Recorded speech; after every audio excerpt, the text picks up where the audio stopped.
हाय दोस्तों, नमस्कार। मैं दीपक कुमार यूट्यूब चैनल पे आपका स्वागत करता हूं। मुझे आशा एवं विश्वास है कि आप लोग जहां भी होंगे अच्छे होंगे, स्वस्थ होंगे, मस्त होंगे।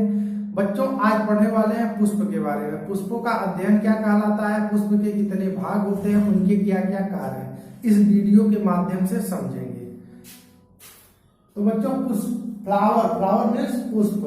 और पुष्पों का अध्ययन क्या कहलाता है बच्चों? पुष्पों का अध्ययन कहलाता है बच्चों एंथोलॉजी। ठीक है बच्चों। अब पुष्प पढ़ रहे हैं, इसका मतलब वनस्पति विज्ञान पढ़ रहे हैं ना। तो वनस्पति विज्ञान में भी नर और मादा दोनों पाए जाएंगे। तो समझ लेते हैं यहां पौधों में जनन अंग के बारे में।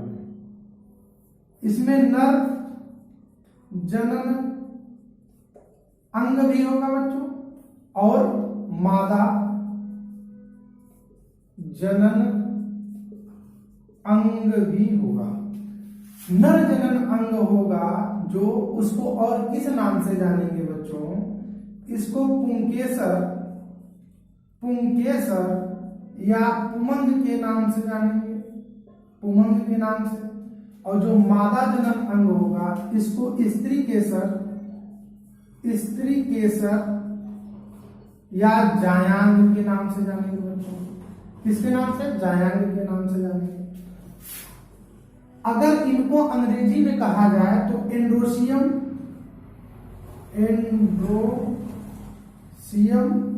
ठीक बच्चों। और इनको अगर अंग्रेजी में कहा जाए तो गाइनोसियम, ठीक बच्चों।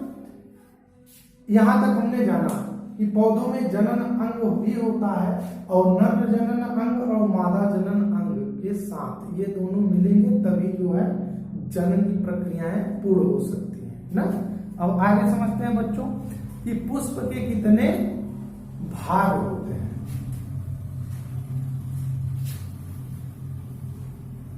देखिए, पुष्प के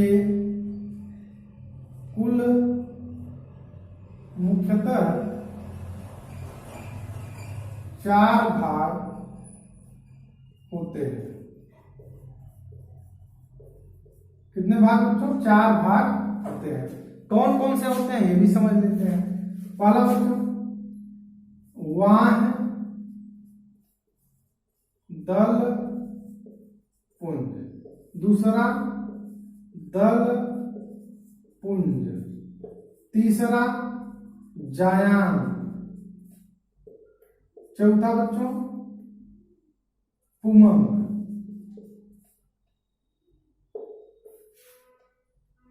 ठीक है बच्चों, चौथा पुमंग। पुष्प के मुख्यतः यही 4 भाग होते हैं। कौन कौन से? वाण, दलपुंज और जायांग और पुमंग। ठीक बच्चों। अब इनको हम पुष्प के माध्यम से समझ लेते हैं कि कौन कौन से कहां कहां पुष्प में पाए जाते हैं ना। तो चित्र के माध्यम से समझते हैं। यहां देखो बच्चों, पुष्प तो बहुत ज्यादा हम नहीं बना पाते हैं चित्र, फिर भी आपको समझाने के लिए हम बना दे रहे हैं।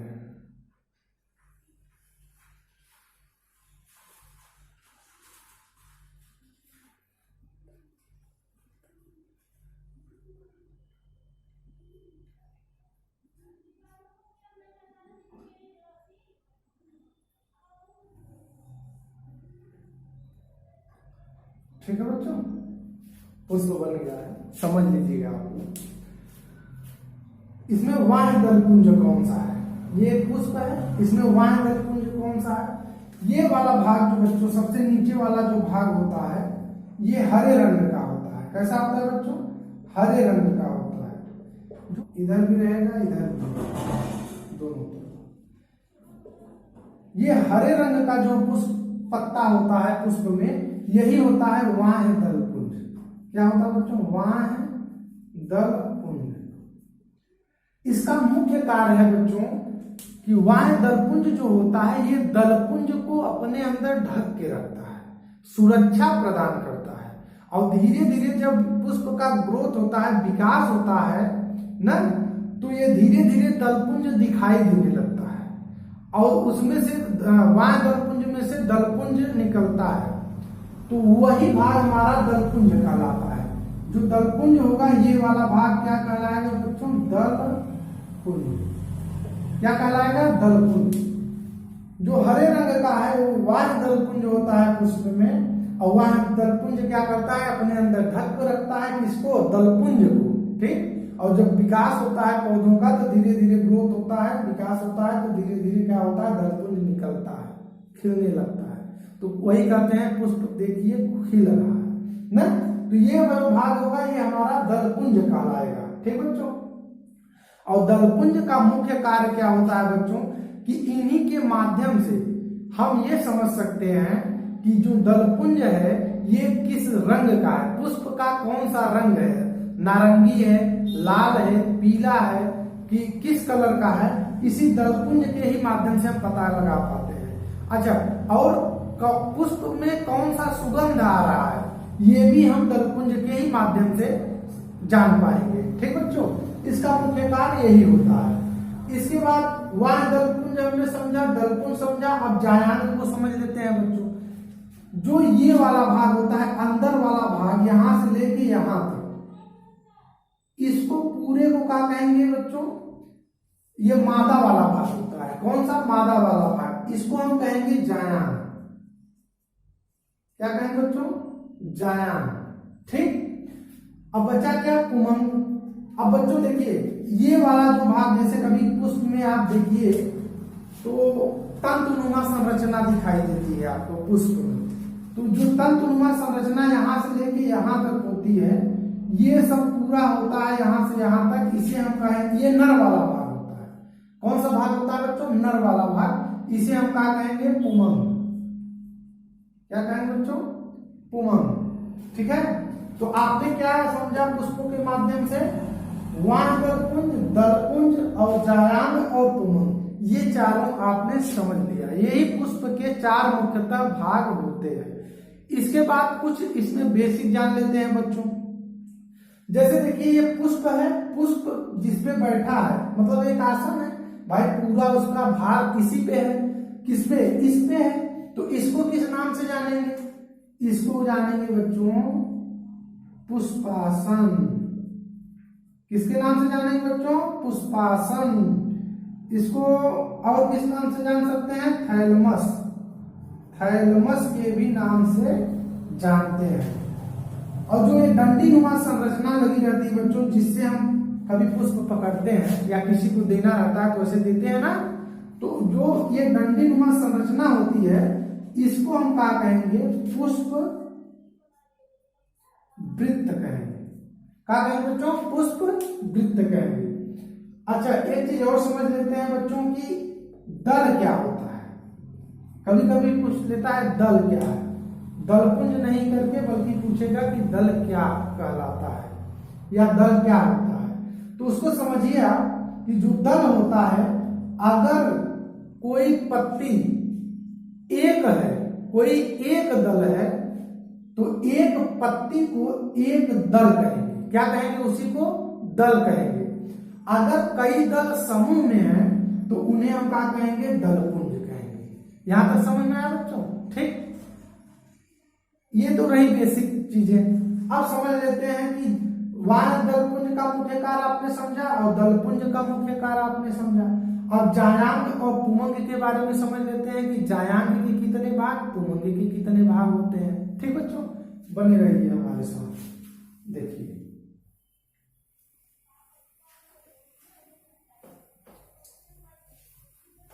हमने कहा बताया बच्चों कि नर जनन अंग। देखिए नर जनन अंग, ठीक है बच्चों। नर जनन अंग, इसका मतलब इसे हम एंड्रोसियम कह सकते हैं। एंड्रोसियम, एंड्रोसियम पुमंग ना, इसका मतलब पुमंग। अब इसके बारे में समझते हैं पुमंग के कितने भाग होते हैं। तो बच्चों पुमंग के भी 3 भाग होते हैं। कितने भाग? 3 भाग होते हैं। कौन कौन से होंगे? पहला देखिए पुमंग, दूसरा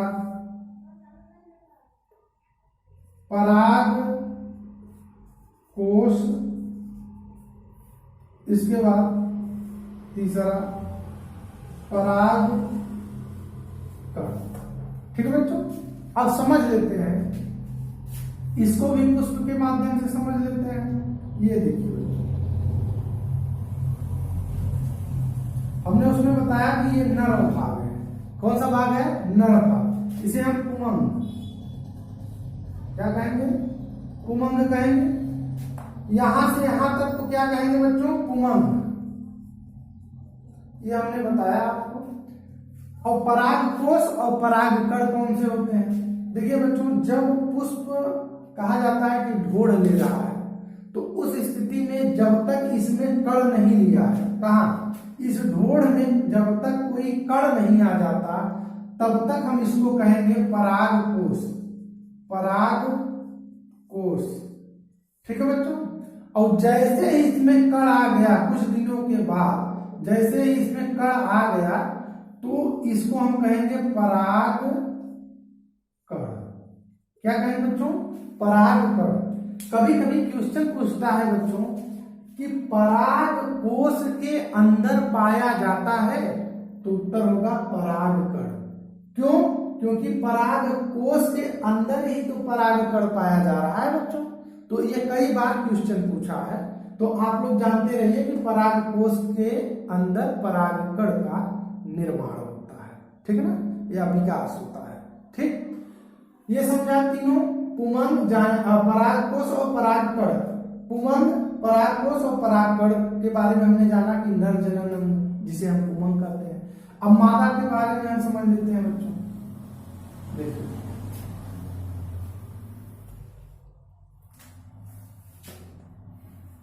मादा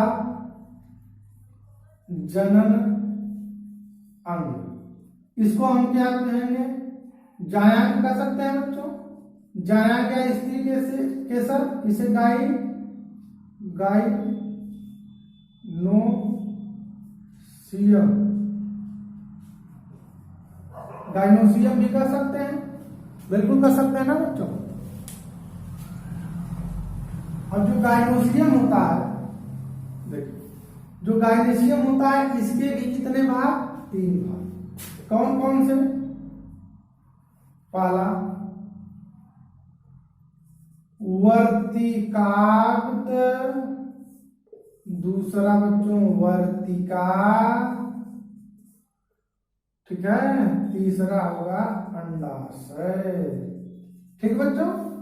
अब देखिए इसको भी हम चित्र के माध्यम से समझ लेते हैं। ये वाला भाग,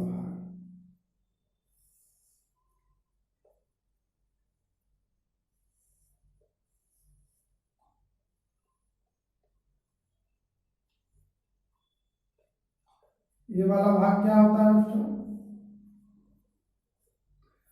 हमने कहा बताया कि यहां से लेके, ये कहा है मादा वाला भाग। कौन सा है बच्चों? मादा भाग, जिसे हम क्या कर सकते हैं? जायांग। ठीक है बच्चों।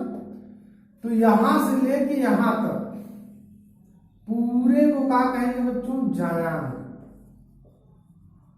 ये तो हमने बता ही दिया जायांग। इनके ये जो सबसे ऊपरी वाला परत होता है, भाग जो सबसे ऊपरी वाला होता है, इसी को हम कहते हैं वर्तिकाग्र। ठीक है बच्चों। यहाँ एक चिपचिपा पदार्थ पाया जाता है, ठीक, इसे वर्तिकाग्र कहेंगे। जायांग को 3 भागों में बांटा गया है, इसके 3 भाग होते हैं। तो पहला हो गया वर्तिकाग्र, वो सबसे ऊपरी वाला भाग, और बीच वाला भाग जो होता है बच्चों, ये वाला भाग, इसी को हम कहते हैं वर्तिका। क्या कहते हैं बच्चों? वर्तिका। और जो सबसे नीचली वाला भाग होता है, ये वाला, इसी को कहते हैं अंडाशय। क्या कहते हैं बच्चों? अंडाशय। ठीक है। ये कौन सा भाग हो जाएगा? अंडाशय, सबसे नीचे वाला। क्या हुआ? वर्तिका अंडाशय, मतलब सबसे ऊपरी भाग जहां चिपचिपा पदार्थ पाया जा रहा है, वो उसे हम वर्तिकाग्र कहेंगे। और बीच वाला जो भाग होगा उसे हम वर्तिका कहेंगे, और सबसे नीचे वाला भाग जो होगा उसे हम कहेंगे अंडाशय कहेंगे। ठीक बच्चों, अब देखिए इसमें निषेचन वाली प्रक्रियाएं कैसे हो रही है। देखिए समझ लीजिए, ये यहाँ मिटा दे रहे हैं, ये समझा रहे हैं। यहाँ नर जन्म बना दे रहे हैं, नर भाग या उमंग। ठीक है बच्चों, इसमें कण लगे हुए हैं। इसमें निषेचन कैसे होगा इसको समझ लेते हैं। पुष्प में निषेचन कैसे होता है, तो देखिए बच्चों, जैसे ये परागकण नर वाला भाग है, ये मादा वाला भाग है। जो अंडाशय है यहीं पे निषेचन की क्रियाएं होती हैं, यहीं बीजाणु का निर्माण होता है। ठीक है, तो निषेचन कैसे होगा इसको समझते हैं। यहाँ पे परागकण में जो कुमम वाला भाग होगा, यहाँ पराग कोश में परागकण पाया जाएगा, और जब परागकण पाया जाएगा तो ये कुछ कीट वर्ग के जंतु होते हैं, जीव होते हैं। ये क्या करते हैं कि इसमें रस चूसने के लिए बैठते हैं, और जब रस चूसने के लिए बैठते हैं तो यहाँ पे उनके शरीर में कहीं न कहीं ये कण चिपक जाता है, और जब चिपक जाता है तो यहाँ से जब रस को चूस लेते हैं, इसके बाद उड़ते हुए आ जाते हैं कहाँ पे, मादा वाले भाग पे बैठ जाते हैं। और जब मादा वाले भाग पे उड़ते हुए, घूमते हुए, टहलते हुए किसी भी तरीके से ये यहाँ पर आते हैं, मादा वाले भाग पे जब आते हैं तो वहां पे वर्तिकाग्र पे चिपचिपा पदार्थ पाया जाता है। क्या पाया जाता है? चिपचिपा पदार्थ। तो यहाँ जब चिपचिपा पदार्थ पाया जाता है तो यहाँ पे जैसे ही बैठेंगे उनके शरीर में वो कण जो लगा रहता है वर्तिकाग्र में चिपक जाएगा। क्या होगा? चिपक जाएगा। और जैसे ही यहाँ पे चिपकेगा तो वर्तिकाग्र धीरे से क्या करेगा, वर्तिका के पास लाएगा, और वर्तिका सीधा क्या करेगा, अंडाशय के पास ले आएगा, और अंडाशय के पास जैसे ही आएगा यही पे निषेचन वाली निषेचन की प्रक्रिया पूर्ण होगी। यहीं पे निषेचन की प्रक्रिया पूर्ण होगी और यहीं पे बीजाणु का निर्माण होगा बच्चों। ठीक है, यहां तक समझा आपने। अब एक क्वेश्चन और समझ लीजिए कि कभी कभी पूछता है बच्चों एक क्वेश्चन की परागण किसे कहते हैं, परागण। एक भी क्वेश्चन पूछता है बच्चों कि परागण किसे कहते हैं। ठीक है बच्चों, परागकण से वर्तिकाग्र तक पहुंचने की प्रक्रिया को, यहाँ पे मतलब परागकण से वर्तिकाग्र तक पहुंचने की प्रक्रिया को ही परागण कहते हैं। क्या कहते हैं बच्चों?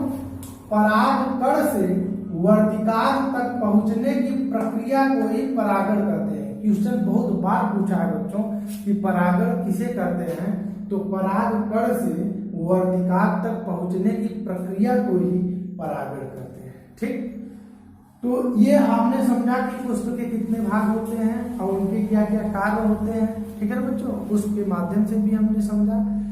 आज तक के लिए वीडियो बस इतना ही। नेक्स्ट वीडियो में मिलेंगे आपसे। जय हिंद।